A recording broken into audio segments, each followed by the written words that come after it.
தன்விக்குருவி மரத்துல 2 முட்டைகளோட சந்தோஷமா வாழ்ந்துட்டு வந்துச்சு. இதை பார்த்துக்கிட்டு இருந்த காளிக்காகவும் பக்கத்து மரத்துல இருந்து இந்த முட்டையை நாம எப்படியாவது ஒரு நாள் எடுத்து சாப்பிடலாம்னு சொல்லி கெட்ட எண்ணத்துல அந்த தன்விக்குருவி மரத்தையே சுத்தி சுத்தி வந்துச்சு.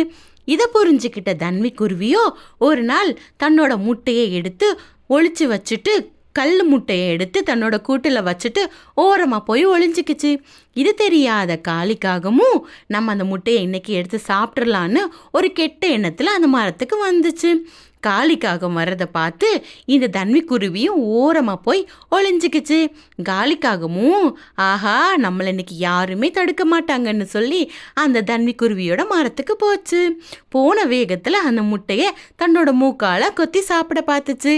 என்ன பலன், கல்லை கொத்தி தன்னோட மூக்கை உடைச்சு ரத்தம் வாங்கிட்டு பாவம் பறந்து போச்சு. இதுலேருந்து நாம் என்ன கற்றுக்க போகிறோன்னா, பிறர் பொருளுக்கு நம்ம ஆசைப்படவே கூடாது. அது நமக்கே ஆபத்தாக முடியும்.